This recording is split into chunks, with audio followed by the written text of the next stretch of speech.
Bonjour tout le monde, bienvenue aujourd'hui à la présentation sur la modernisation du projet de loi 59. Aujourd'hui, on a préparé en fait la présentation en différents segments. Je vais vous présenter le déroulement de la présentation, puis au besoin, il y aura une pause à mi-parcours. Je vous invite, si jamais il y a des questions, à consulter notre site Internet ou à nous écrire directement si jamais il y a certaines notions pour vous qui sont plus ou moins claires. La formation d'une durée d'environ 1h30. Puis, en fait, qu'est-ce que j'aimerais vous mentionner avant de débuter? C'est que présentement, au niveau du projet de loi 59, ce qu'on va vous présenter, c'est des textes de loi qui sont non finaux. Donc, présentement, on attend la publication de la Gazette officielle. Oui, il y a certaines choses qui sont sorties, par contre, ce n'est pas le texte lisible comme on pourrait le retrouver dans la LATLP. Autre chose aussi, avant de débuter, j'aimerais qu'on mette en contexte un petit peu l'objet de la formation d'aujourd'hui. En fait, ça va être principalement au niveau de la LATMP, donc la Loi des accidents de travail et maladies professionnelles. On va traiter uniquement aujourd'hui dans cette formation-là du volet de la réparation. Qu'est-ce qui arrive à un coup qui est arrivé un accident en lien avec la modernisation du régime de santé et sécurité? Pour ceux qui sont intéressés par le volet prévention, sachez que la capsule va être disponible aussi au niveau de la prévention, donc vous pourrez aller la visualiser au besoin. Je vais en fait débuter en vous mentionnant que le projet de loi, ce qu'il faut comprendre, c'est que c'est un projet de loi qui est colossal. C'est une loi qui est quand même assez vieille, qui n'avait pas été modernisée, qui n'avait pas été actualisée. Donc, le projet était quand même un gros projet, je pourrais vous dire. Puis, au départ, le dépôt du projet de loi, c'est un dépôt qui comportait 118 pages. De ces 118 pages-là, il y avait 293 articles. Au terme de la commission parlementaire, en fait, il s'est ajouté à ça 230 amendements. Donc aujourd'hui, ce que je vous présente, c'est en fait le projet de loi initial auquel se sont greffés les amendements. On a fait un texte de loi pour pouvoir travailler avec quelque chose. En fait, on a mis en commun les deux textes. Par contre, comme je vous disais d'entrée de jeu, ces textes-là vont sortir et vont évoluer au niveau du temps. Il ne devrait pas avoir vraiment de modifications prévues à ces textes-là. Par contre, je trouve que c'est important de le mentionner d'entrée de jeu avant la présentation. Ceux qui ont suivi de près ou de loin toute cette modernisation-là, bien, il y a eu plusieurs heures de commission parlementaire. On les a écoutées, on a essayé de comprendre exactement quelles étaient les intentions du ministre, vers où on voulait aller. Puis c'est un petit peu ce qu'on va vous présenter aujourd'hui, ce qu'on a compris, puis en fonction des études qu'on a faites, qu'est-ce que ça peut représenter pour vous, ce projet de loi-là? Je dois aussi vous mettre d'entrée de jeu, vous dire que c'est du droit nouveau. En fait, il y a des choses, si jamais il y a des questions, il y a même certaines questions auxquelles je ne serai pas capable de répondre parce que je ne sais pas comment ça va être interprété au niveau du tribunal. Je ne sais pas non plus au niveau de la Commission de la santé et sécurité comment ça va être vu, comment ça va être appliqué sur le terrain, puis ça va être quoi exactement tout ce qui va en sortir là, un coup que les règlements vont être parus. Je vous expliquerai ça en cours de chemin un petit peu plus tard. Donc, comme je vous disais, du droit nouveau, donc il va falloir être indulgent un petit peu, puis il va falloir garder l'œil ouvert pour voir comment tout ça va se passer au fil du temps, pour voir comment ça va s'appliquer dans notre quotidien, dans nos milieux de travail, chez nous, dans nos entreprises. À la lecture de ce texte, de tous ces textes de loi-là, moi, ce que j'ai vu, en fait, c'est deux jurisprudences très fortes qui en ressortent. Puis, en fait, j'ai l'impression que de ces deux jurisprudences-là, il y a eu beaucoup d'influence lors de la rédaction du projet de loi. Et je nomme l'arrêt Bois, évidemment, pour tout ce qui est l'admissibilité des maladies.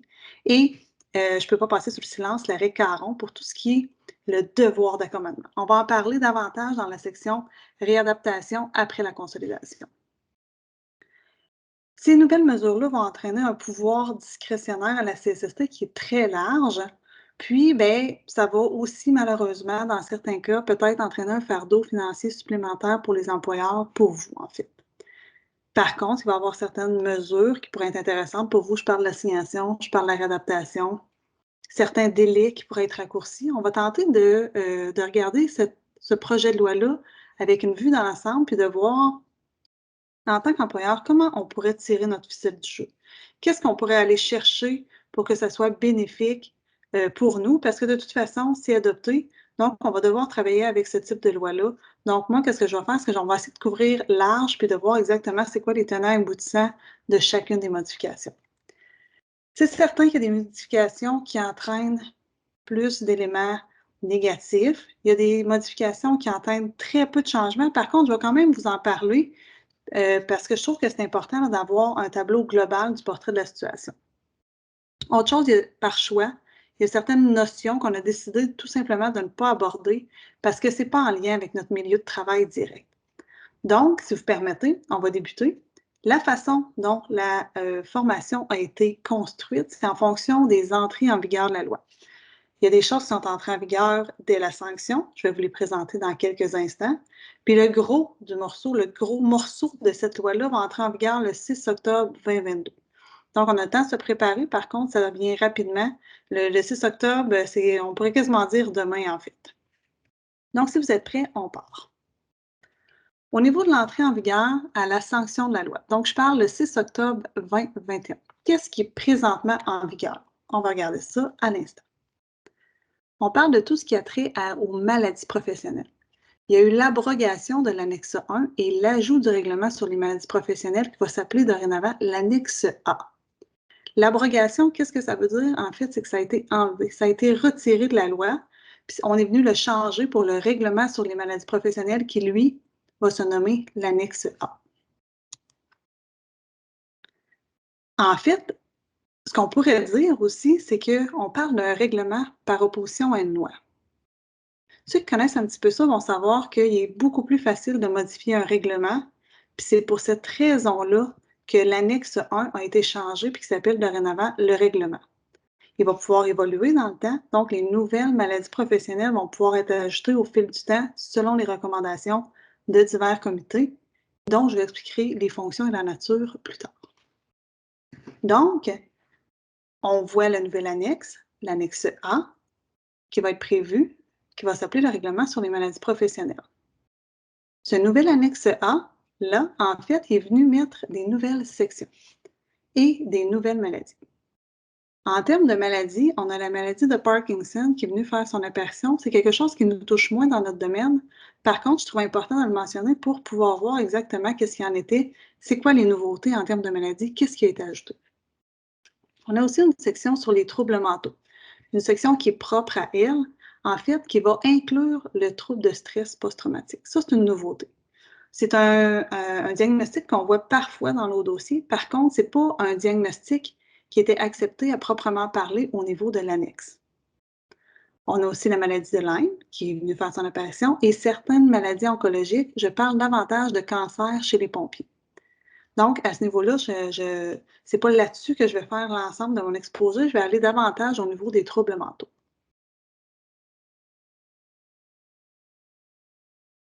Au niveau du règlement du maladie professionnelle, qu'est-ce que ça va faire? En fait, ça va venir prévoir dans quels critères d'admissibilité on va pouvoir accepter certaines maladies. C'est quoi les conditions particulières qui vont permettre l'application de la présomption quand on va faire l'analyse? C'est quoi la présomption? En fait, c'est que le travailleur va être présumé atteint d'une maladie professionnelle si ça respecte certains critères. Donc, c'est vraiment ça que le règlement va venir englober. C'est quoi les présomptions? Puis qu'est-ce qu'il y en est? Qu'est-ce qu'il y en est des critères d'admissibilité requis pour ce type de maladie-là? Je donne un petit exemple rapidement. On a parlé du trouble de stress post-traumatique puis des cancers. J'en ai sorti deux, en fait, pour vous montrer un petit peu à quoi ça pouvait ressembler le libellé qu'on pourrait retrouver dans l'annexe A. En fait, j'ai fait un extrait. Au niveau du trouble de stress post-traumatique, c'est quelque chose qu'on voyait déjà accepté dans certains de nos dossiers, je vous l'ai dit. Par contre, là, on vient spécifier c'est quoi la condition particulière pour pouvoir prétendre avoir un trouble de stress post-traumatique. Et ça, en fait, c'est avoir exercé un travail impliquant une exposition de manière répétée ou extrême à une blessure grave, à la violence sexuelle, à la menace de mort ou à la mort effective, laquelle n'est pas occasionnée par des causes naturelles. Donc ça, c'est vraiment tout ce qui est conditions particulières pour pouvoir prétendre au trouble de stress post-traumatique. On a aussi tout ce qui est les cancers mésothéliome pleural. Ici, on peut voir qu'il y a certains critères qui étaient déjà là. Moi, j'ai mis certains critères en gras pour attirer votre attention parce que ça, c'est une nouveauté. En fait, on est venu dire que le diagnostic doit avoir été posé après une durée minimale de 15 ans. Ça, c'est nouveau dans le domaine au niveau du cancer ou du mésothéliome pleural. Il exerce aussi une demande de n'avoir jamais fumé de produits du tabac 10 ans précédant le diagnostic. Donc, on voit que justement, on vient spécifier exactement quelles conditions particulières vont être demandées pour l'admissibilité de certaines maladies. Ça pourrait ressembler à ça, en fait. On est venu aussi ajouter des critères d'admissibilité pour la surdité professionnelle. On est venu mettre entre l'article 28 et 29 l'article 28.1. Donc ça, c'est nouveau. En fait, le projet de loi, lui, propose des critères. Par contre, il y a certains critères qui n'ont pas été retenus. Donc, qu'est-ce qu'on dit? C'est que ça va revenir au comité des scientifiques des maladies professionnelles pour évaluer la pertinence de certains critères. Comme présentement, cette disposition-là est déjà en vigueur, aucun critère d'admissibilité particulier pour la surdité est déterminé. En fait, ça va être prévu par le règlement. Un règlement qui, à ce jour, est inexistant. C'est pour ça qu'on va le savoir un petit peu plus tard, ça va être quoi exactement les critères qu'il va y avoir. C'est la commission, c'est un pouvoir qu'elle va avoir de pouvoir ajouter exactement ou de déterminer les critères dans le règlement. C'est prévu à l'article 454. Les critères ne sont pas déterminés par la commission elle-même. En fait, la façon dont ça va fonctionner, c'est qu'ils ont déterminé qu'il va y avoir un comité scientifique des maladies professionnelles. Lui, ce comité-là va être chargé de déterminer quels critères vont pouvoir être admis, puis il va faire les propositions à la commission et au ministre. Donc, ça va suivre le processus réglementaire habituel. Ces nouveaux critères-là, oui, il va en avoir et ils vont être en vigueur quand le règlement va être adopté par la commission. Qu'est-ce que ça pourrait être, là, un petit peu des critères? Bien, en fait, je vous donne un exemple. Pour ceux qui ont suivi la commission parlementaire, c'est un sujet qui a fait couler beaucoup d'encre, la surdité professionnelle, parce que ça représente quand même beaucoup de coûts pour nous, les employeurs. C'est quand même quelque chose qui, dans notre domaine, nous touche beaucoup. Il y avait beaucoup de discordance au niveau de quels critères devraient être retenus. Au départ, on avait parlé d'un coefficient de presbyacousie. En fait, c'est quoi ça? C'est pour la diminution de l'ouïe en fonction de l'âge. Fait qu'il disait, plus tu fais une réclamation tardivement, bien, je vais appliquer un coefficient qui va permettre justement de réduire le pourcentage auquel tu pourrais avoir droit. On avait parlé aussi d'une période minimale entre la fin de l'exposition puis la réclamation. Par contre, toutes ces avenues-là n'ont pas été retenues. Donc, ça va appartenir au comité scientifique des maladies professionnelles de venir déterminer exactement quels critères vont être retenus pour l'admissibilité de la surdité professionnelle. Si je me réfère à l'annexe A que je vous ai présentée il y a quelques instants pour le trouble de stress post-traumatique et le mésothéliome, on a aussi une section au niveau du bruit. En fait, c'est quoi les critères présentement, au moment où on se parle, qui permettent l'application de la maladie en matière de surdité professionnelle? Je vous l'ai inscrit ici dans le diaporama. En fait, c'est avoir exercé un travail impliquant une exposition à un bruit excessif. C'est présentement ce qu'on retrouve, puis c'est présentement le critère qu'il faut prouver pour justement pouvoir prétendre avoir une surdité professionnelle. On a parlé aussi de l'article 28.1. Je vous le lis. En fait, il pourrait se libeller comme suit. Un travailleur atteint d'une maladie dont le diagnostic est une atteinte auditive causée par le bruit peut produire une réclamation pour maladie professionnelle s'il satisfait aux critères d'admissibilité prévus par règlement. Donc, vous comprendrez que ça va être évolutif. Ça va être quelque chose pour lequel on va devoir regarder l'évolution, qu'est-ce qui se passe, comment ça va être interprété par le comité scientifique, ça va être quoi les critères qui vont être proposés. Donc ça, on va devoir le vérifier très attentivement.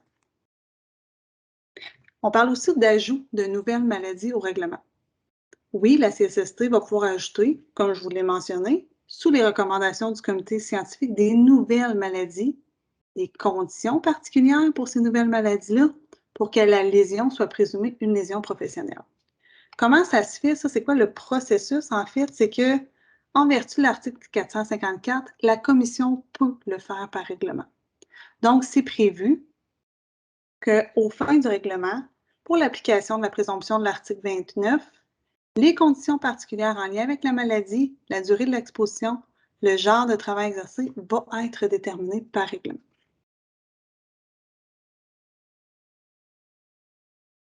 J'ai parlé il y a quelques instants du comité scientifique sur les maladies professionnelles. Ça, c'est une nouveauté. C'est eux, en fait, ils vont avoir un mandat qui va être quand même assez large. Je vous le présente. En fait, qu'est-ce qu'il va devoir faire, lui, le comité scientifique sur les maladies professionnelles? Il va devoir faire des recommandations en matière de maladies professionnelles à la commission et au ministre. Il y a un mandat qui est extrêmement important. J'ai inscrit ajout de maladies psychologiques à venir. Oui, en fait, je me pose la question. Parce qu'on voit que c'est un petit pas. On est venu ajouter la section troubles mentaux dans le règlement, alors qu'avant, elle n'existait pas, cette section-là. On est venu joindre aussi le trouble de stress post-traumatique. Est-ce qu'en ajoutant cette section-là, ça va nous ouvrir la porte un petit peu vers d'autres maladies? Parce qu'on le sait qu'on a beaucoup de maladies autres en lien avec tout ce qui est le psychique. Donc, on se pose un petit peu la question, est-ce que le psychologique va venir interférer là-dedans? Je me demande aussi à savoir, est-ce que c'est un petit peu vers un régime assurantiel? Présentement, la CNSST, je me pose la question, est-ce que c'est elle qui va indemniser les maladies psychologiques, alors qu'auparavant, c'était couvert par les assurances collectives? C'est sûr qu'est-ce qu'il faut comprendre, on ne peut pas non plus nier que la maladie psychologique, elle ne répond pas aux critères, aux définitions de l'article 28. En termes de blessures, par contre, ça pourrait passer en termes de l'article 2, c'est pas exclu. Mais c'est quand même quelque chose qu'il va falloir surveiller parce qu'on voit la porte un petit peu entrouverte, puis là, on se pose la question, est-ce que le comité, lui, va faire des recommandations en ce sens-là? Si le comité fait des recommandations en ce sens-là, que c'est accepté par la commission, par le ministre, ça va se ramasser dans notre règlement, puis après, par la suite, on va devoir gérer tout ça. C'est une question que je crois on doit se poser. Est-ce qu'il faut avoir peur de ça? Non, je ne crois pas. Par contre, c'est important justement de voir, d'avoir une vision d'ensemble de qu'est-ce que peut faire le comité scientifique des maladies professionnelles, puis c'est quoi les répercussions que ce comité-là peut avoir sur notre gestion au quotidien. Aussi, il va devoir analyser tout ce qui est les relations causales entre les maladies, les contaminants et les risques particuliers dans le travail. Son mandat est large parce qu'il va pouvoir aussi prendre tout autre mandat qui est confié par le ministre ou par la commission. Et évidemment, la commission et le ministre vont devoir suivre ses recommandations et ses avis puisqu'ils vont lui transmettre. Ça va être un comité qui va être composé de 5 membres qui va produire des avis écrits au ministre à la demande ou qui va pouvoir exécuter tout autre mandat, comme je vous dis. Il va pouvoir aussi consulter des sous-comités, des experts, des sous-groupes, il pourra même confier certaines études à différents membres. Donc, comme je vous disais, je fais un retour sur ce que je vous ai déjà dit. Ça va être les recommandations du comité scientifique que la CNESST va exercer son pouvoir d'ajouter des nouvelles maladies puis des critères d'admissibilité au règlement sur les maladies professionnelles. Ça, c'est tout à fait nouveau, puis je pense que c'est important. C'est présentement en vigueur. Est-ce qu'il y a un comité au moment où on se parle qui est formé? Non, je ne crois pas. Est-ce que ça va venir? Oui, assurément. Une autre nouveauté, un petit peu dans la même voie, le comité sur les maladies oncologiques. En fait, la commission, elle, dès qu'elle va avoir des maladies professionnelles oncologiques qui ne sont pas répertoriées à l'annexe A, parce que je vous ai parlé de certains ajouts de maladies oncologiques, c'est principalement des cancers chez le pompier, elle va pouvoir, en fait, donner le mandat au comité des maladies oncologiques. Qu'est-ce qu'il va faire, ce comité-là? Un petit peu comme le comité des maladies professionnelles, il va examiner, il va déterminer si un travailleur est atteint d'une maladie oncologique. Il va aussi donner son avis sur les caractéristiques, les risques particuliers exercés par le travail et il va pouvoir documenter le lien entre la maladie et les caractéristiques du risque du travail. Pour ce faire, il y a aussi, ça c'est une nouveauté dans la loi, la possibilité d'émettre un avis sur dossier sans examen physique si le travailleur est conscient ou s'il est décédé. Ça, en fait, ça a pour but de faire accélérer les choses puis de permettre, si jamais on a un travailleur décédé, qu'on puisse quand même vérifier si c'est une maladie qui est en lien ou non avec le travail. Il va pouvoir évidemment se prononcer sur les limitations fonctionnelles puis sur l'atteinte permanente à l'intégrité physique et psychique du travailleur. Ce comité-là, c'est une composition, en fait, il va y avoir 4 membres. On a l'impression que les membres vont être choisis en fonction de la spécialité, bien évidemment. Parce que si on a un cancer au niveau du larynx versus la vessie, ce n'est pas tout à fait les mêmes spécialités, donc on a l'impression que ça va être évolutif dans le temps. Un travailleur va pouvoir produire une réclamation, par exemple, à la commission, Puis la commission, en fait, elle va diriger le dossier vers le comité des maladies professionnelles oncologiques dans un délai d'environ 10 jours. C'est ce qui est inscrit présentement au niveau de la loi. Si, évidemment, la maladie n'est pas répertoriée à l'article 29 de la loi.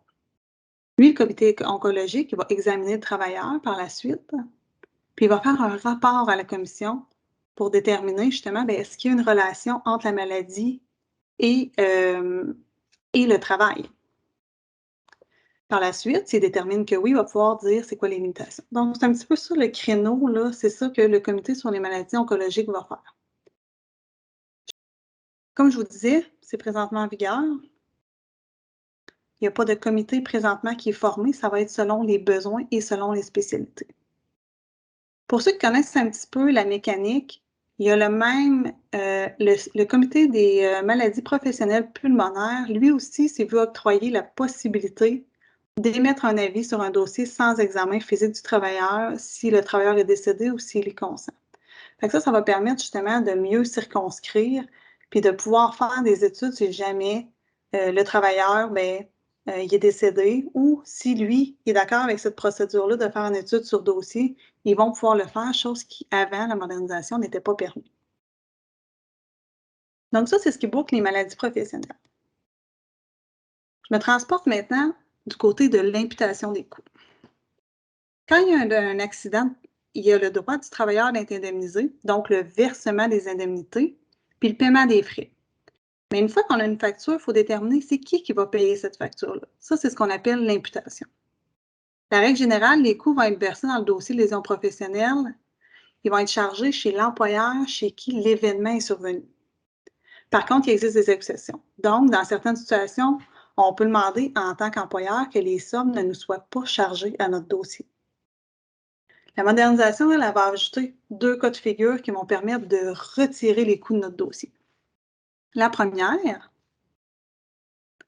si la CSST, pardonnez-moi, accepte un dossier pour un accident qui est survenu à cause de la négligence grossière et volontaire du travailleur, on va pouvoir demander à ce que tous les coûts du dossier ne soient pas chargés à l'employeur. Ça, c'est ce qu'on appelle l'article 27. C'est plutôt rare dans nos dossiers, je vous dirais. Par contre, c'est pas, on ne peut pas dire que ça ne peut pas arriver. Donc, vraiment, on parle de négligence grossière et volontaire en vertu de l'article 27 de façon très précise. Même chose aussi, si on met en place des mesures de réadaptation, dans le cadre de ces mesures-là, le travailleur se blesse, on va pouvoir demander à ce que les coûts nous soient retirés pour que la blessure ne soit pas chargée à l'employeur. On vous indique dans la présentation une petite précision au niveau administratif. En fait, c'est important de s'assurer que la CSST a rendu une décision à cet effet-là. Elle doit avoir accepté la lésion en négligence grossière et volontaire ou en relation avec la réadaptation. Ça va être indiqué sur la décision, puis c'est avec cette décision-là qu'on va pouvoir demander l'imputation. Donc, la décision est très importante. Autre changement au niveau de l'imputation, avant la modernisation, la CNSST chargeait seulement les coûts versés pour une atteinte permanente, soit en fait le montant forfaitaire qui était attribué au travailleur proportionnellement à la gravité de sa perte auditive. Donc, on parle de frais d'appareils auditifs, de visites médicales. Dorénavant, dans le fond, là, tout ça, ce n'était pas inclus dans le calcul des coûts. Dorénavant, tous les frais en relation avec la surdité vont être inclus au niveau de l'imputation. Donc, c'est pour ça qu'on parle de retrait d'une situation qui donne une ouverture à l'article 327 de la surdité. Là, on vient de voir que la CSST va maintenant charger tous les coûts en relation avec la surdité professionnelle, pas seulement l'atteinte permanente. Alors, on a déterminé qu'est-ce que je mets dans ma facture. Une fois que la facture est prête, on doit se demander c'est qui va payer cette facture-là. On disait plutôt que c'était l'employeur chez qui le travailleur a fait sa réclamation, mais dans un cas de surdité professionnelle, la facture est divisée entre tous les employeurs qui vont avoir contribué à la maladie. Donc, c'était un fardeau qui était quand même important au niveau de la CNSST parce qu'elle devait vérifier le nombre d'heures travaillées chez chacun des employeurs. Pour ce faire, elle prenait la régie des rentes, elle prenait toutes les heures qui étaient déclarées à la CCQ, puis après, on venait départager en fonction du temps travaillé chez chacun des employeurs. Donc, dans le domaine de la construction, ça représentait un travail qui était colossal. La modernisation, en fait, Avant la modernisation, comme je vous disais, tous les coûts étaient imputés en fonction du pourcentage de l'employeur qui avait contribué. La modernisation, elle entraîne une modification dans le qui doit payer la facture. Donc, plutôt que de faire l'exercice puis de la recherche de savoir de diviser chacun des coûts, la nouvelle loi va prévoir que la facture va être imputée à un ou plusieurs groupes d'unités. Actuellement, il n'y a aucun règlement qui a été adopté à cet effet-là. Donc, la CSST applique déjà une politique non officielle qui impute de façon générale les coûts associés à une surdité à l'ensemble des employeurs. Par contre, l'impact va dépendre de la constitution des groupes en fonction de ce que la CSST va déterminer. Donc, si on regarde ça, il faut voir que nous, dans le domaine de la construction, on a certains groupes qui vont peut-être être plus touchés que d'autres. Donc, c'est vraiment à ce niveau-là qu'il va falloir être attentif. Quand on parle d'un ou plusieurs groupes déterminés par règlement, à ce jour, cet article-là, elle est en vigueur. Comme je vous disais, il applique une politique qui est non officielle, il l'impute à l'ensemble des employeurs. Par contre, quand le règlement va sortir, ils vont déterminer exactement ça va être quoi les groupes d'unités. Donc là, on va pouvoir vérifier à ce moment-là comment va être répartie la facture. Donc, on va devoir garder un œil très attentif aussi au niveau de l'imputation des coûts pour les maladies professionnelles. Au niveau des divers, il y a certaines petites choses qu'on est venu mettre qui sont en vigueur présentement le 6 octobre 2021, donc au moment où on se parle. On parle d'adaptation des dispositions aux communications par voie numérique. Oui, c'est un petit changement, par contre, je crois que c'est important de le mentionner. Donc, le libellé mis à la poste va être remplacé par à l'envoi. Parce que dans le fond, ce qu'il faut comprendre de cette disposition-là, c'est que la comptabilisation des délais, elle débutera plus quand que la CSST va mettre la décision à la poste, mais vraiment à partir du moment où on va peser sur le bouton et que ça va être envoyé. Donc, on ne pourra plus tenir des fois quelques jours de plus pour nous aider si on est hors délai dans une contestation. Ça va être vraiment à partir du moment de l'envoi. Donc, il va falloir faire attention. Il va falloir juste être prudent un petit peu. Il y a aussi les notifications de l'employeur via son représentant.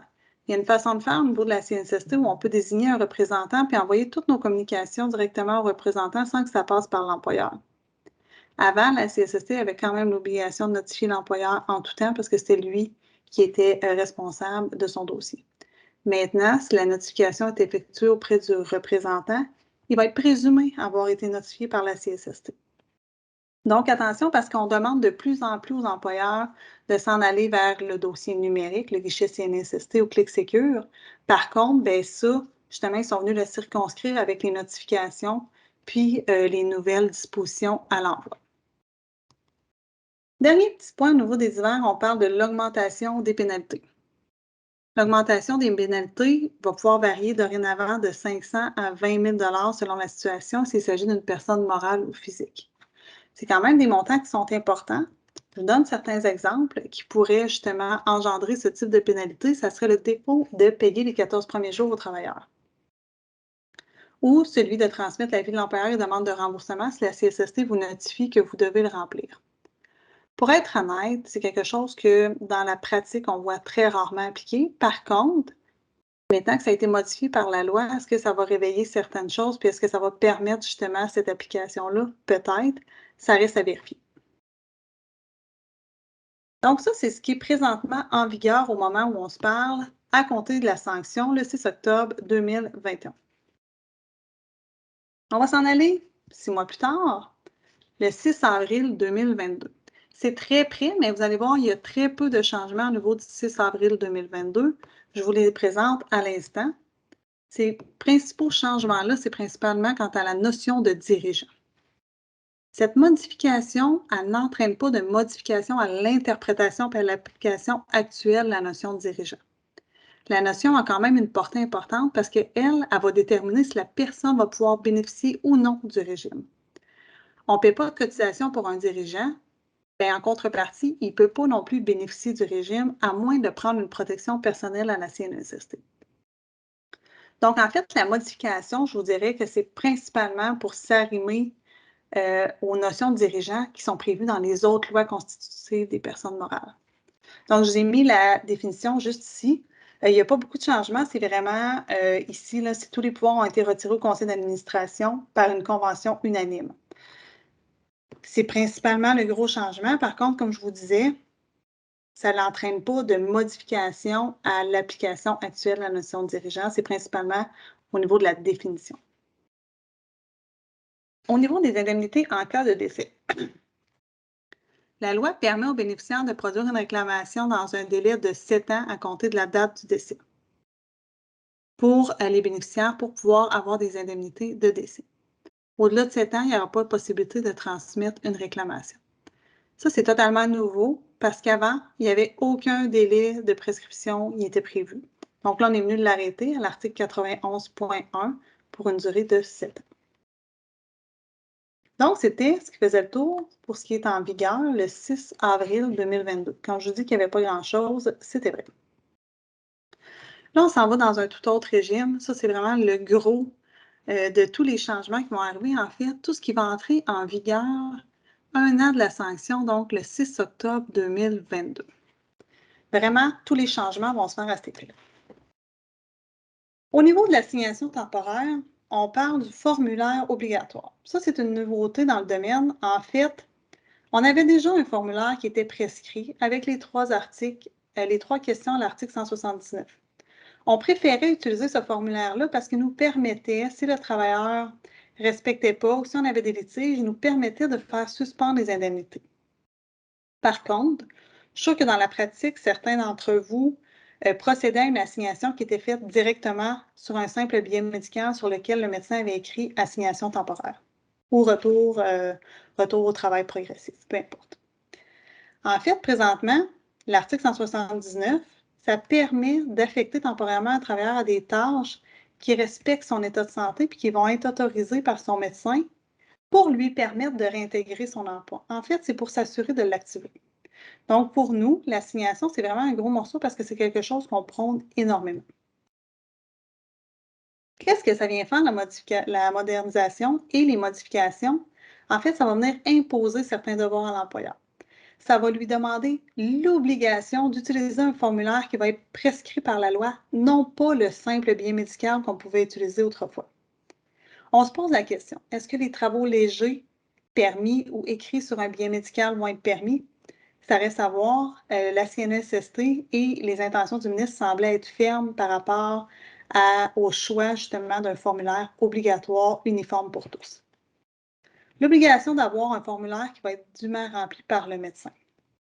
Oui, ça, c'est quelque chose qui nous cause problème parce que dans les faits, nous, en tant qu'employeur, on remet notre formulaire au travailleur. Donc, on s'en remet une première fois à la bonne foi du travailleur pour que le travailleur apporte ce formulaire-là à son médecin. Puis, on espère que son médecin le remplisse pour pouvoir le revoir par la suite. Donc, ça fait beaucoup d'intervenants qui sont un peu hors de notre contrôle, je vous dirais, des tierces personnes qui viennent interférer dans notre dossier. C'est sûr que oui, on n'a pas le choix, je ne vous le cacherai pas.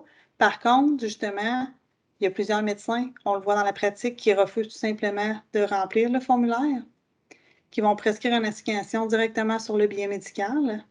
Donc, pour nous, ça, c'est plus difficile de pouvoir mettre en application l'assignation parce qu'on doit s'en remettre à d'autres personnes. Puis aussi, ce qu'il faut comprendre, on parle d'un nouveau formulaire, on parle d'une obligation. Par contre, on ne parle pas d'augmentation non plus de la rémunération pour le médecin. Donc, vous le savez, le domaine de la santé, c'est un domaine qui est très utilisé présentement. Donc, on essaie justement comment on aurait pu faire, en fait, pour avoir une assignation, qu'on puisse assigner notre travailleur puis qu'on puisse avoir une assignation qui est valide. C'est sûr que, bon, ça va entraîner certains petits irritants, j'ai l'impression, ce formulaire obligatoire-là. Le nouveau formulaire, en fait, c'est un formulaire qui va être en 5 sections. Le médecin, il va devoir indiquer ses constatations par rapport aux limitations temporaires sur le formulaire d'assignation directement. Il va y avoir une section qui va s'appeler mouvement, position et contrainte. Donc, à cette section-là, le médecin va pouvoir indiquer, par exemple, éviter de lever des poids de plus de 10 kg, éviter de travailler en flexion, ne pas utiliser d'escabeau, des choses comme ça. Fait que lui, en fait, il va devoir se prononcer sur ce que le travailleur ne peut pas faire. La question, c'est Oui, c'est très intéressant qu'ils puissent le remplir. Par contre, est-ce que nous, en tant qu'employeur, par la suite, si on est capable de respecter ça, on va pouvoir mettre l'assignation en place ou on va avoir besoin de modifier les tâches qu'on présente au médecin la prochaine fois pour essayer que ça soit accepté? Donc, c'est des questions qu'on se pose présentement. Il y a aussi, au niveau du texte de loi, la notion de psychique qui vient faire son entrée. En fait, parce qu'on parle toujours, au niveau de l'assignation, là, c'est pour tout ce qui est le physique et le psychique pour favoriser la réintégration du travailleur. Tout ça, l'ajout du terme psychique, en fait, ça semble être en concordance avec l'inclusion des risques psychosociaux dans le cadre de la santé-sécurité, avec l'inclusion des nouvelles maladies psychologiques par rapport au règlement sur les maladies professionnelles. Je vous invite, si c'est une notion qui vous intéresse davantage, tout ce qui est risques psychosociaux, à consulter la capsule au niveau de la prévention. Eux vont passer là, davantage de temps par rapport à tout ce qui est ces nouveaux risques psychosociaux-là. L'assignation aussi, qu'est-ce qui a changé? C'est qu'on est venu mettre un choix d'option. On impose dorénavant à l'employeur le paiement du salaire par assignation. Pour être honnête, hein, dans cette section-là, on a eu peur un petit peu parce qu'au départ, au niveau de la commission parlementaire, on parlait davantage d'une assignation pour l'ensemble de la lésion professionnelle. Donc là, on disait que ça venait brimer grandement les droits de l'employeur parce qu'on sait qu'il y a certains trimestres qui vont être plus chérants que d'autres, qu'on voudrait faire de l'assignation. Il y a des situations qui sont hors de notre contrôle, que ce soit une situation médicale, que ce soit une situation en lien avec notre entreprise, une baisse des contrats, par exemple, ou des heures travaillées, puis on a décidé de payer 100 mais ça peut être quand même, ça peut avoir des répercussions qui sont quand même grandes pour l'employeur. Donc, heureusement, on est venu s'entendre à ce point-ci, puis on a dit, au niveau de la lésion professionnelle, à chaque fois qu'il va y avoir une demande d'assignation temporaire qui va être faite, l'employeur va pouvoir choisir est-ce que je le paie à 100 ou je paie seulement les heures travaillées. Donc, ça, c'est intéressant à ce niveau-là pour vous. Le choix d'option aussi, bien, il va pouvoir être utilisé dans le cadre de la mise en place de mesures de réadaptation avant la consolidation, les articles 145 et suivants que je vais vous entretenir dans quelques instants, puis dans le cadre d'un retour progressif au travail qui va pouvoir être imposé par la CSST. Ça, c'est une nouveauté. On va avoir une diapo spécialement là-dessus pour pouvoir voir qu'est-ce qu'il y en est de ce retour progressif-là de 8 semaines imposé par la CNSST. Donc, c'est ce qui fait le tour au niveau de l'assignation temporaire. Je m'en vais maintenant au niveau de la réadaptation avant consolidation. Ça, c'est quelque chose qui est nouveau, totalement nouveau au niveau de la loi. Avant, les mesures de réadaptation, en fait, sont déployées seulement suite à la consolidation de la lésion dans le cas où le travailleur conserve des séquelles. Toutefois, avec la loi, la modernisation du régime, à compter du 6 octobre, du 6 octobre 2022, hein, on se rappelle, on va pouvoir venir bonifier ces mesures-là pour permettre une application avant la consolidation. Fait que pour nous, c'est intéressant parce que c'est totalement nouveau, puis on sait que plus un travailleur est en arrêt longtemps, moins les chances qu'il revienne au travail sont grandes. Donc, plus on se met en action rapidement pour tenter justement de le ramener dans son poste de travail, meilleures vont être nos chances au final d'avoir un travailleur qui va peut-être sortir de cet accident-là sans séquelles ou qui va pouvoir s'adapter peut-être plus facilement à un retour au travail. C'est quoi les modifications qui ont été apportées? En fait, c'est vraiment l'article 145, tout ce qui vient à la réadaptation. On va les regarder ensemble, là, les différents éléments qui, selon moi, devraient attirer votre attention. Au niveau de l'article 145, on dit la commission peut, dès qu'elle accepte une lésion, donc dès la survenance de la lésion. Cette approche, elle va favoriser une consolidation qui va être plus rapide parce qu'elle va permettre de réduire le temps entre la réadaptation puis la consolidation avec les séquelles. Parce que ce qu'il faut comprendre, c'est que l'amorce va avoir déjà été faite. Donc, pour nous, c'est positif. On pourrait parler d'un retour progressif, d'assignation temporaire sur les lieux de travail, d'un programme de développement de capacité fonctionnelle, un soutien psychologique si le travailleur en avait besoin. En fait, tout ce qui pourrait favoriser le maintien du lien d'emploi du travailleur. Ensuite, on dit que la commission peut, dans un but autre que favoriser la réinsertion professionnelle du travailleur, accorder des mesures de réadaptation requises pour son état de santé. En fait, La CSST va devoir soumettre au médecin si les mesures sont prises dans un but autre. En fait, si jamais j'ai besoin d'aide à domicile, de gants chauffants, je ne sais pas qu'est-ce qu'il pourrait avoir, justement le soutien psychologique, on en a parlé. Par contre, si ça n'a aucun effet sur la santé du travailleur, la CNSST n'a pas besoin de l'approbation du médecin. Par exemple, de l'aide à domicile, un frais de garde d'enfant, de l'aide pour peinturer ou une aide technique qui pourrait avoir besoin à son domicile. En fait, tout ça, c'est pour éviter d'embourber le système de santé. L'agent d'indemnisation, la CSST, lui, se retrouve avec un grand rôle là-dedans parce qu'il va pouvoir autoriser la mise en place de certaines mesures, chose qu'auparavant, il n'avait pas le droit de faire, sans nécessairement avoir besoin d'un conseiller en réadaptation. Donc, pour nous, c'est très bénéfique. Ça, c'est quelque chose qu'on accueille favorablement au niveau de la loi. Comme je vous disais, la CSST va pouvoir mettre en œuvre des mesures dès la survenance de la lésion, donc c'est bénéfique. Puis ils vont pouvoir aussi inclure un plan de retour au travail en assignation, en retour progressif. Donc, pour nous, on voit ça d'un œil très positif. Certaines mesures vont être devoir soumises au médecin pour approbation uniquement s'ils ont un lien avec l'état de santé. Donc ça favorise une consolidation qui va être plus rapide. Ça va permettre de réduire le temps entre la réadaptation et la consolidation. Ça va évidemment permettre une meilleure gestion du maintien du lien d'emploi et je crois que ça va faciliter le retour au travail, entre autres par de l'assignation. Donc, pour nous, c'est bénéfique, comme je vous disais.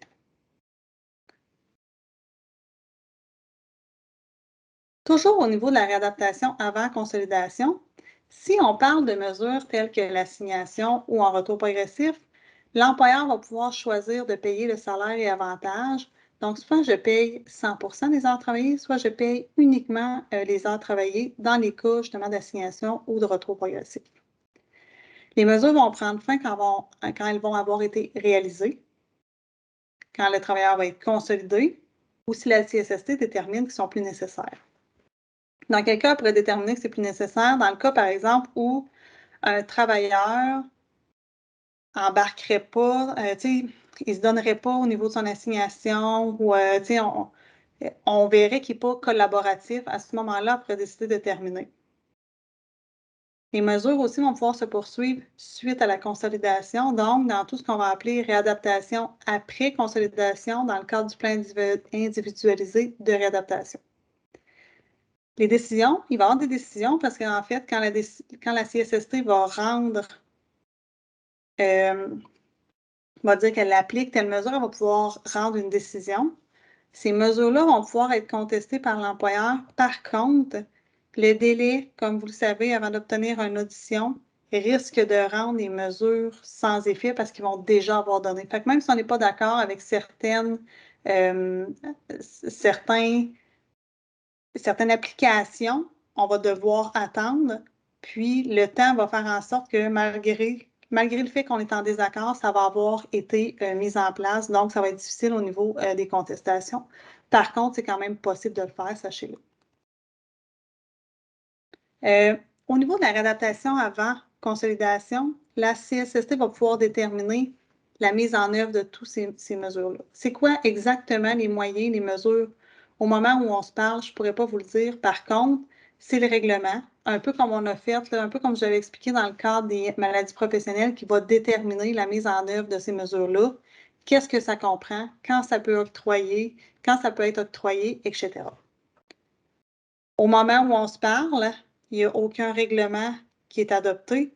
Donc, on ne peut pas conclure justement que c'est une liste qui est exhaustive. Là. On n'a pas de liste définitive.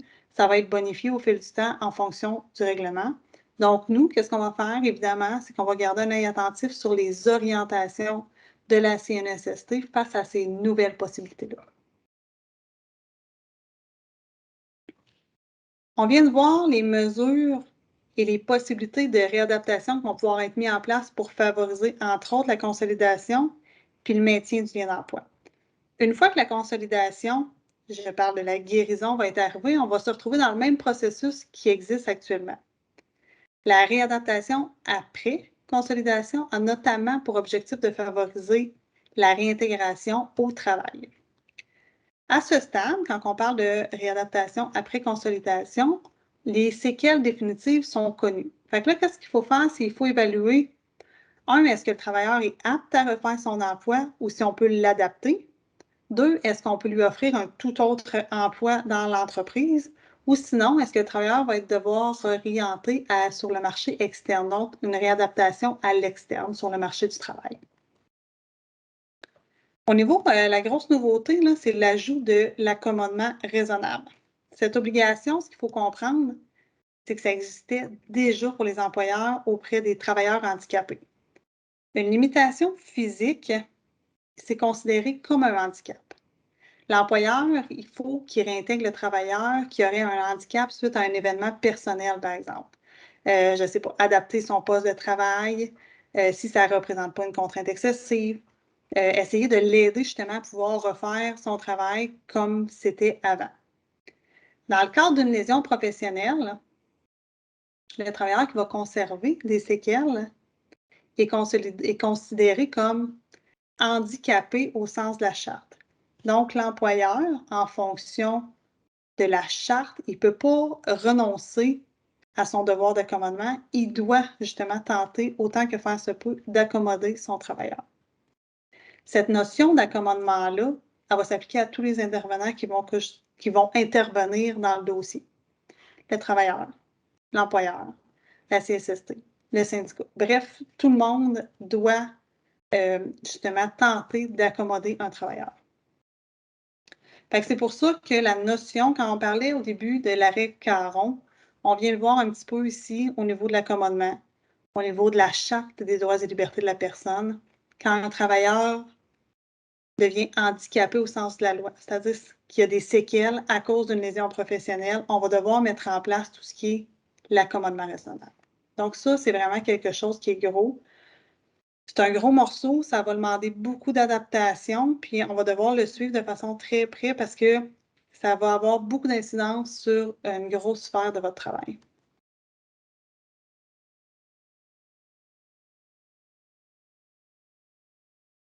Les effets. Quels sont les effets? Bon, l'ajout du devoir d'accommodement, ça représente un fardeau puis une responsabilité supplémentaire pour l'employeur. Il va devenir un acteur principal dans la démarche puis dans la recherche de solutions pour réintégrer son travailleur.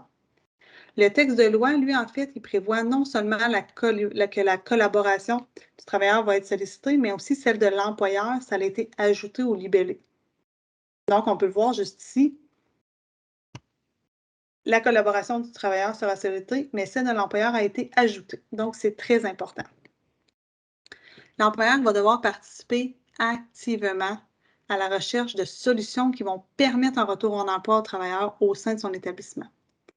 Quand je parle de participer activement, c'est-à-dire qu'on ne pourra pas simplement dire qu'on ne peut pas adapter le poste de travail ou offrir un nouvel emploi. On va devoir faire un exercice sérieux puis être en mesure de démontrer le sérieux de notre exercice, le cas échéant. On va devoir aussi, on pourrait devoir permettre à la CNESST d'avoir accès au poste de travail en tout temps avant qu'elle puisse rendre sa décision. Donc, ça va quand même loin. C'est quand même des nouveautés qui avant n'étaient pas aussi contraignantes. Ces nouvelles dispositions-là accordent aussi un pouvoir discrétionnaire important à la CSST. Elle pourrait même émettre une décision d'emploi convenable chez un employeur malgré la non-collaboration de l'employeur. Donc, ça va quand même loin.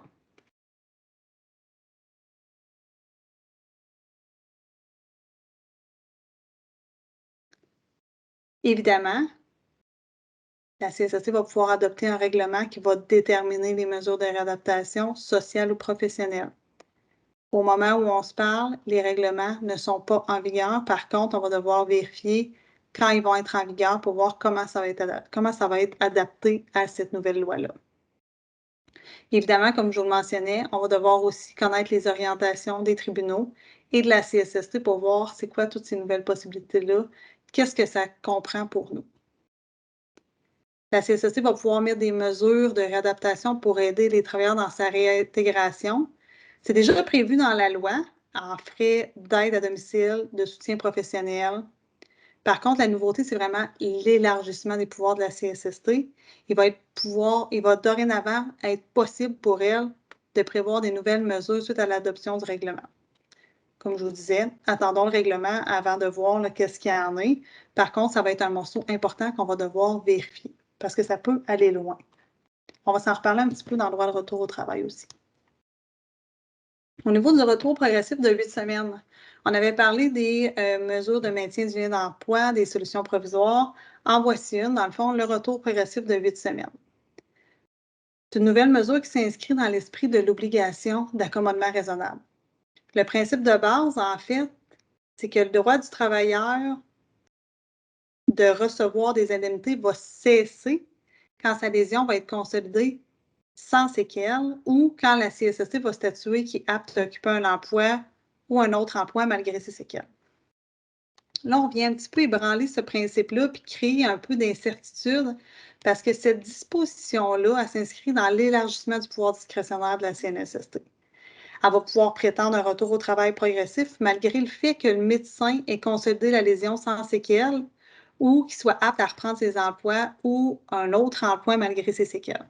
C'est quoi les dangers un petit peu qu'on voit à ça? Bien évidemment, les dangers de rechute. Ah, j'ai essayé, mais je ne suis pas capable ou je me suis aggravée. Puis aussi, c'est la CNSST qui va déterminer dans quel cas on va l'appliquer, ce retour progressif-là de 8 semaines. Si, par exemple, je suis un travailleur puis je me blesse, ça fait 3 ans que je suis à l'extérieur du marché du travail, puis j'ai une décision suite au bureau d'évaluation médicale qui vient déterminer que je suis apte à refaire mon emploi et ce, dès demain. Je peux comprendre le retour progressif sur 8 semaines. C'est sûr que ça peut être bénéfique, justement, de réactiver le travailleur. J'imagine que c'est dans cette optique-là que ça s'inscrit. Par contre, si j'ai un travailleur qui est en arrêt depuis 6 mois, est-ce que c'est la même logique qu'on va appliquer? C'est ça un petit peu notre questionnement. Et comme c'est la CSST qui va déterminer justement les modalités du retour progressif, si on est en désaccord, est-ce qu'il y a une possibilité de contestation? Est-ce qu'on va avoir une décision écrite pour pouvoir motiver tout ça? C'est la question qu'on se pose. Comment ça va être appliqué aussi dans notre secteur d'activité? Avec nos fins de chantier, des fois certains, ça va être des baisses de contrat, des caractères qui vont être plus saisonniers. On se pose un petit peu la question de voir jusqu'où ça va aller. Toujours dans cette optique-là, j'en avais parlé un petit peu. En fait, si jamais la CSST détermine qu'on doit faire un retour progressif sur 8 semaines, l'employeur va avoir la possibilité de payer soit le salaire et avantages à temps complet ou simplement les heures travaillées. Donc, pour une période maximum de 8 semaines. Donc, ça, c'est vraiment une nouveauté au niveau de la réadaptation après consolidation. C'est un nouveau pouvoir qui est octroyé à la CNSST. Toujours après la consolidation, on parle de nouveaux services de soutien en recherche d'emploi et accompagnement. Dans le cas qu'on n'a aucune possibilité, il n'y a aucune possibilité qui s'offre chez l'employeur puis que le travailleur est réorienté sur le marché du travail ou qui ne sont pas ses plus disponibles, dans certaines circonstances, le travailleur va bénéficier d'un versement d'indemnité qui peut aller jusqu'à 1 année pour se trouver un emploi. Donc, ça, c'est le lien qui a à faire avec le soutien en recherche d'emploi et d'accompagnement.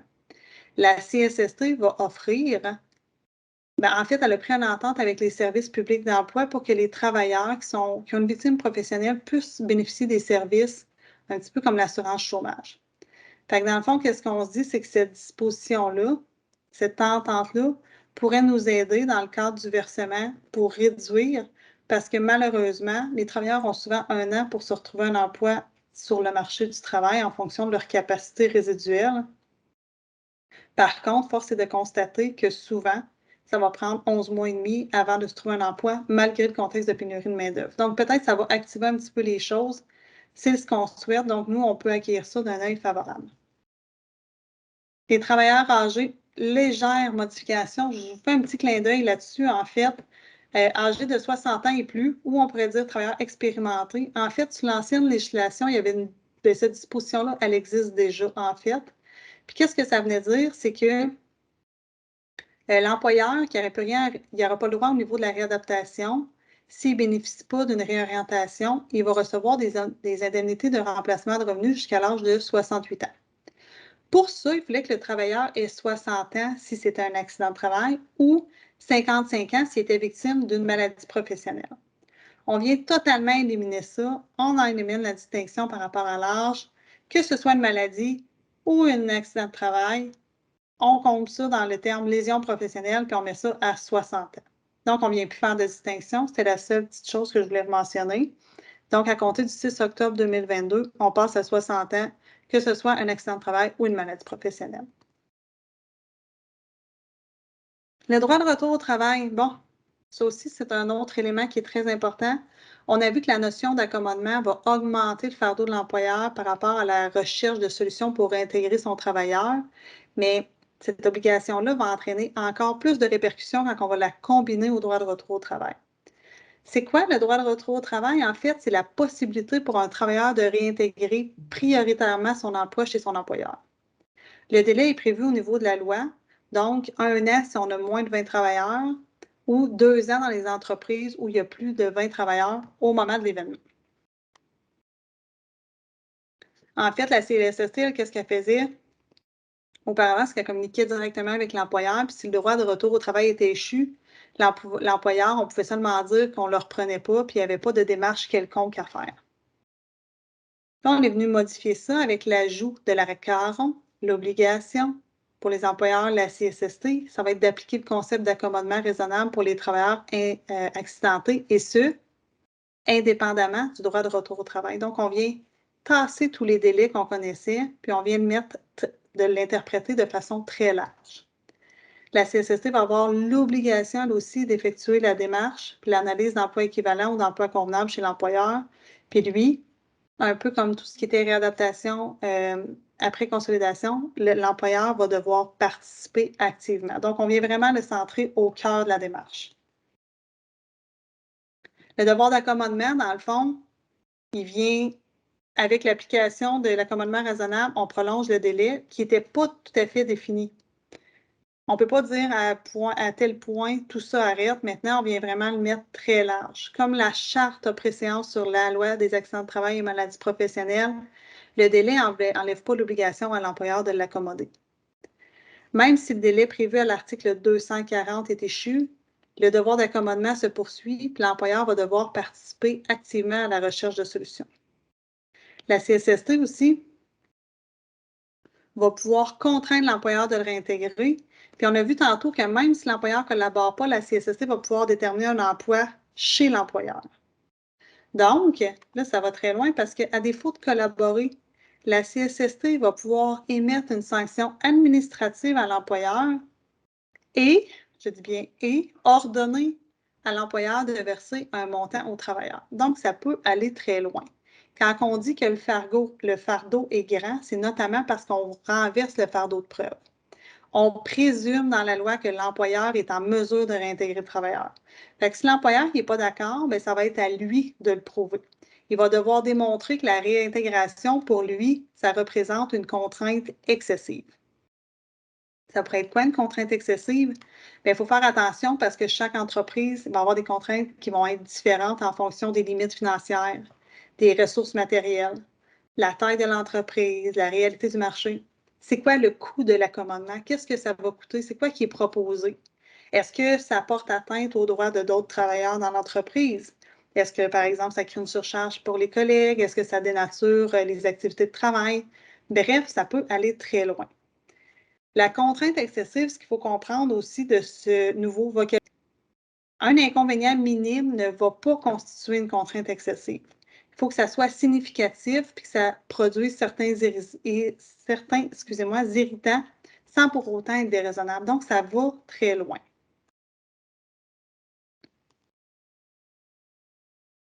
Toujours au niveau de l'entrée en fonction du 6 octobre 2023, on parle de nouvelles dispositions au niveau du Bureau d'évaluation médicale. C'est quoi ça, le Bureau d'évaluation médicale? C'est un organisme qui va être indépendant, qui va être nommé par le ministère du Travail, qui va avoir pour fonction d'agir comme un arbitre médical si l'employeur mandate un médecin expert pour voir son travailleur, puis on compare avec les résultats du médecin traitant du travailleur, puis les deux rapports ne disent pas la même chose. À ce moment-là, on peut envoyer le tout au Bureau d'évaluation médicale qui, lui, va agir comme un arbitre, qui va rendre une décision qui va lier la CNSST. Souvent, les litiges vont porter sur le diagnostic, la date de consolidation, la nature, la nécessité des soins ou des traitements, l'existence, le pourcentage d'atteinte permanente et les limitations fonctionnelles. C'est les principaux éléments de l'article 212. Ceux qui l'utilisent savent que souvent les délais sont très longs, puis c'est quelque chose qui est nécessaire pour la gestion de nos dossiers parce que ça nous aide grandement justement à pouvoir avancer ou avoir une seconde opinion médicale. Ce qui est nouveau, en fait, c'est que le membre du BM va avoir l'obligation. Le diable est dans les détails. Par contre, quand on parle d'obligation, c'est qu'on doit se prononcer sur les limitations fonctionnelles si on conclut que la lésion est consolidée. Et l'autre chose, c'est qu'il va avoir le pouvoir. Donc, ça va être discrétionnaire, ça va être selon ce qu'il veut. Si le membre du BM détermine qu'il n'y a plus besoin de traitement. Donc, si on n'a plus besoin de traitement, par opposition, peu importe ce qu'on fait, ça ira pas mieux, ça ira pas plus mal, on pourrait dire que la lésion est consolidée. Donc, ça, il va avoir le pouvoir de le faire. Donc, s'il a ce pouvoir-là, par la suite, il va pouvoir utiliser son obligation de se prononcer sur l'atteinte permanente et limitation. Pourquoi ça a été mis en place? Simplement pour tenter justement d'accélérer parce qu'on a beaucoup de délais. C'est sûr qu'on aurait aimé quelque chose de plus novateur au niveau du bureau d'évaluation médicale. Par contre, je pense que c'est la théorie des petits pas ici qui a été employée. On va voir qu'est-ce que ça donne. J'espère que ça va réduire quand même certains délais puisque dans certaines spécialités, on attend très longtemps avant de pouvoir avoir un expert au niveau du bureau d'évaluation médicale. En terminant, on a un petit divers ici au niveau de l'application de l'article 142. C'est quoi, c'est l'application de l'article 142? En fait, c'est la suspension des indemnités du travailleur dans certaines circonstances. La CSST a le pouvoir de mettre en place des mesures de réadaptation, on en a parlé, avant la consolidation, puis ça peut prévoir un retour au travail. Si jamais le travailleur se présente pas ou se conforme pas ou n'adhère pas à ça, à ce moment-là, s'il y a une non-collaboration, on pourrait demander de suspendre les indemnités. Donc, ça, c'est nouveau. Ça peut être intéressant puisque justement, ça peut aider, ça peut être un moyen aussi d'aider le travailleur justement à entrer un petit peu dans le moule si jamais on a un travailleur qui est un petit peu plus récalcitrant. Donc, ça, c'est ce qui termine cette section-là. Je m'en vais un petit peu plus loin au niveau de l'entrée en vigueur. Je parle de 18 mois de la sanction, donc à partir du 6 avril 2023. Pourquoi si loin? Parce qu'en fait, ça regroupe d'autres organismes. Ça devient plus difficile justement de mettre tout ça au diapason, de s'assurer que tout fonctionne. Je vous explique, c'est principalement au niveau des contestations. Donc, on vient voir en fait le tribunal administratif et la direction de la révision administrative vont devoir justement arrimer leur procédure. Pourquoi? Parce qu'il va avoir la possibilité, dorénavant, une décision qui va être émise par la CSST va pouvoir être contestée directement auprès du tribunal sans passer par la direction administrative dans certaines circonstances. Je vous les présente. En fait, tout ce qui fait suite à le bureau d'évaluation médicale, tout ce qui est les décisions suite au bureau d'évaluation médicale, les décisions suite au comité oncologique, également les décisions du comité des maladies professionnelles pulmonaires et pour terminer, les décisions relatives au financement, dont les fameux partages de coûts. Tout ça va pouvoir être contesté directement auprès du tribunal parce que ce qu'on constate de toute façon, c'est qu'au niveau de la direction de la révision administrative, ce type de sujet-là était rarement changé par la DRA. Donc, c'est un petit pas. Ça va peut-être permettre d'accélérer justement au niveau des délais. Puis, nouveauté aussi, toutes les décisions qui sont contestées auprès de la révision administrative pour lesquelles il n'y a pas eu de décision dans les 90 jours. C'est-à-dire que la CNSST, la DRA, la direction de la révision administrative, n'a pas statué dans les 90 jours. On va pouvoir prendre cette contestation-là et l'envoyer directement au tribunal administratif. Les délais également pour contester une décision de la direction de la révision administrative, la DRA, auprès du tribunal administratif vont être augmentés à 60 jours plutôt que 45 jours comme c'était le cas sous l'ancienne loi. Je vous présente le tout sous forme de tableau. Des fois, c'est peut-être plus facile pour les gens qui sont plus visuels. Actuellement, présentement, on voit la décision initiale, on a 30 jours pour la contester. Par la suite, on peut la contester auprès de la direction de la révision administrative.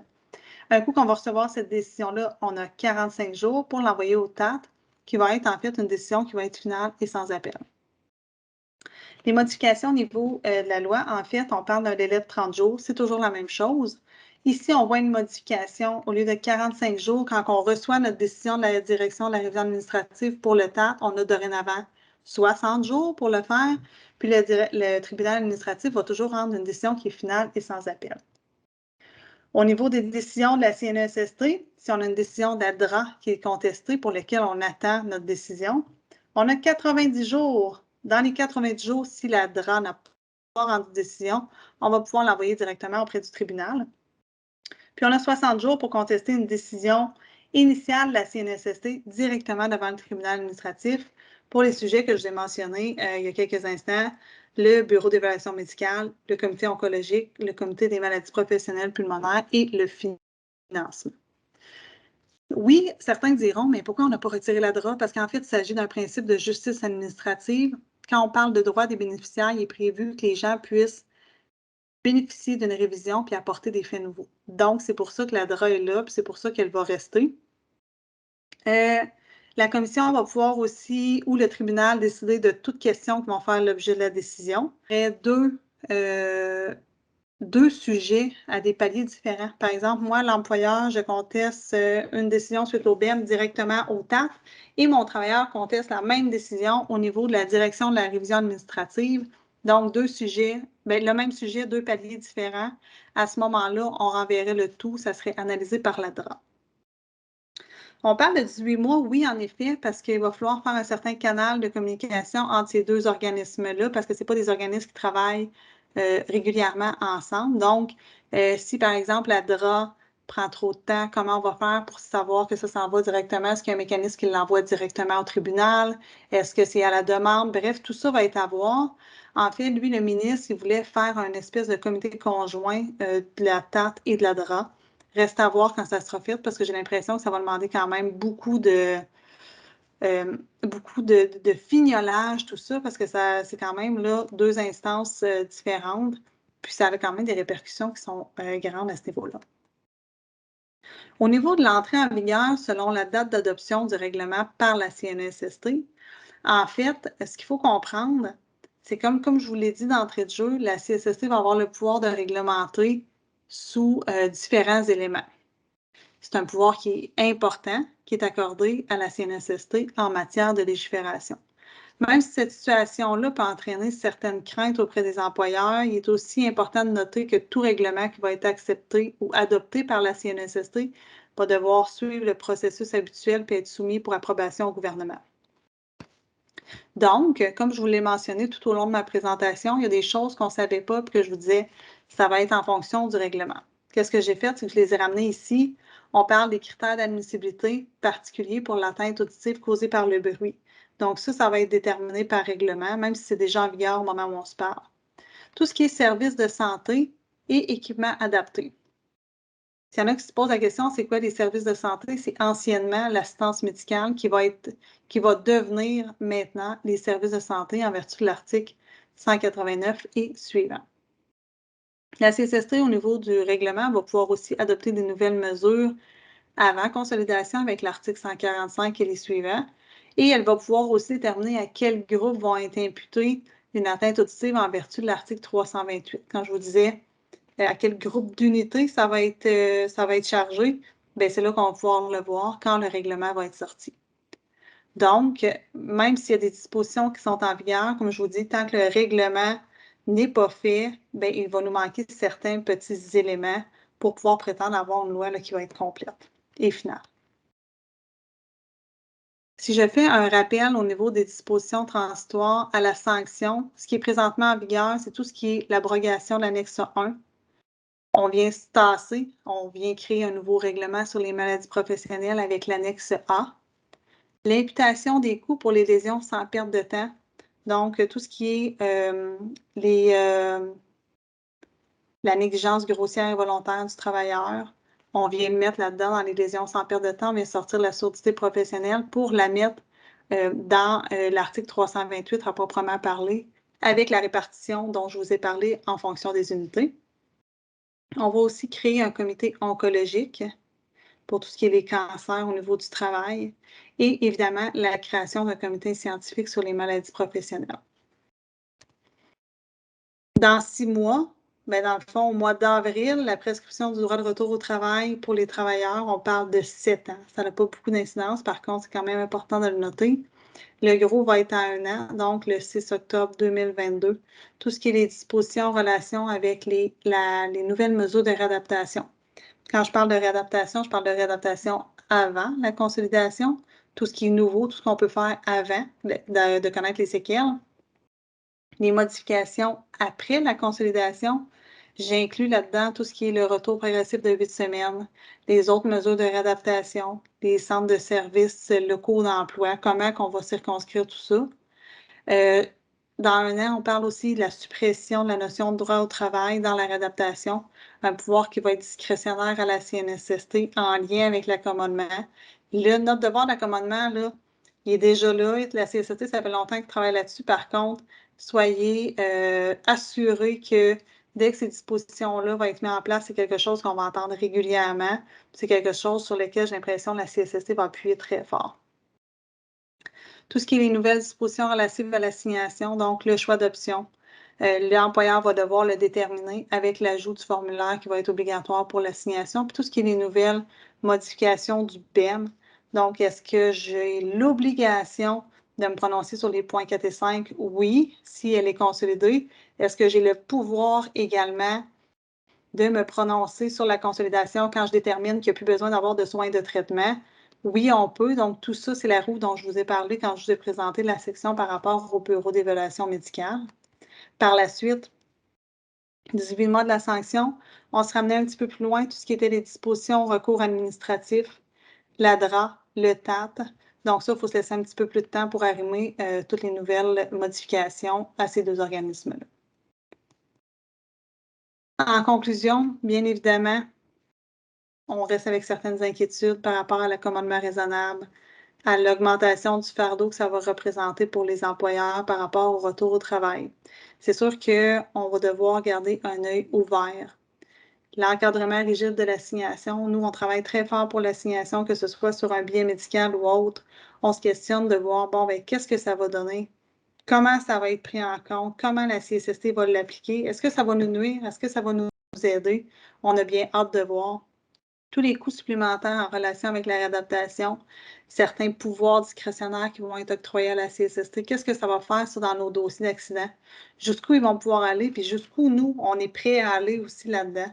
Donc ça, c'est des inquiétudes qu'on a. C'est quelque chose qu'on va devoir vérifier avec le temps, avec l'usage, avec l'application, avec la jurisprudence.